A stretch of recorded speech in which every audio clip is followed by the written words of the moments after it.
bunch, and we're collaborating with Suicide Girls to show you how to make costumes for San Diego Comic-Con. Today we're going to show you how to cosplay Battle Royale. For this look, it's actually pretty simple. We need the basic school uniform. This is an American Apparel skirt. It was actually white, and we dyed it tan using some diluted brown dye. Get it anywhere. And we have a school shirt with a little collar. It can be long or short sleeve. This is also American Apparel. White knee-high socks. And some paint to make it bloody and battle ready. The skirt also has a little bit of lace on the edge, so any kind of cheap lace or trim you can find, get that too.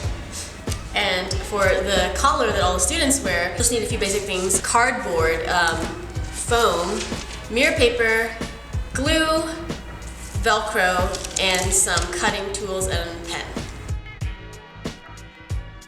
So first we need to slash the skirt and the shirt.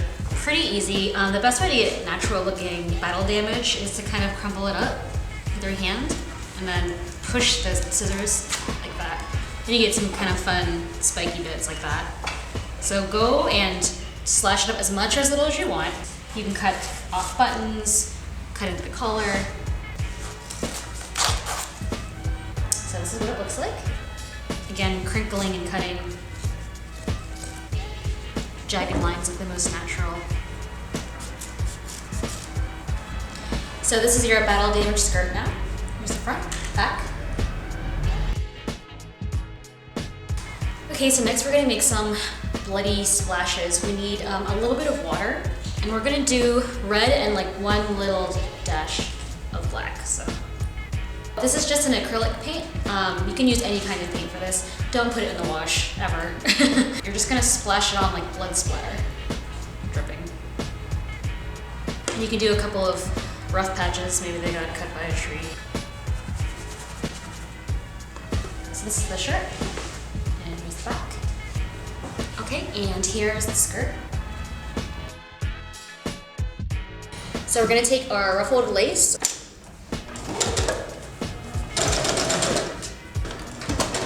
When you reach the edge of a section, just backstitch and lock it in, and then we're going to cut it similar to the line of what's already ripped off here, so kind of at an angle. When you're finished, it should look like this. Trim on the bottom edges, and then skipping over the battle damaged areas.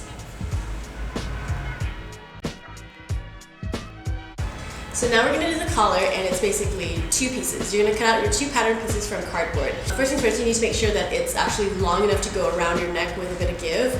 These two pieces are about 14 inches long. My neck is actually around 13 inches, so it's got a bit of give. And make sure that the second piece has a square or a rectangle in it, and it's a bit smaller, so it actually fits within the larger piece. Now with the larger piece, you're going to actually trace it onto your black foam. Once you trace that out, cut it out, and the second piece is actually on mirror paper. You can get this at any craft store, or if you don't have mirror paper, just paint it silver. Okay, so now that you have your two pieces, you want to make sure that when you line up the two pieces, you can see the black around the silver. Then you're going to trim off about an inch or half an inch off of one end of the silver. That way, when it wraps around, one end covers the other. So then after you measure that, you go ahead and flip over the silver, and with just regular Elmer's glue or just craft glue, just paint on the back end of the silver and line it over. Once that dries, then you'll be ready to add your Velcro. I suggest gluing the Velcro together onto one side first and then onto the other. That way you can kind of line it up correctly. Just let that dry, and you should be able to get it around with, at least an inch or two give after that.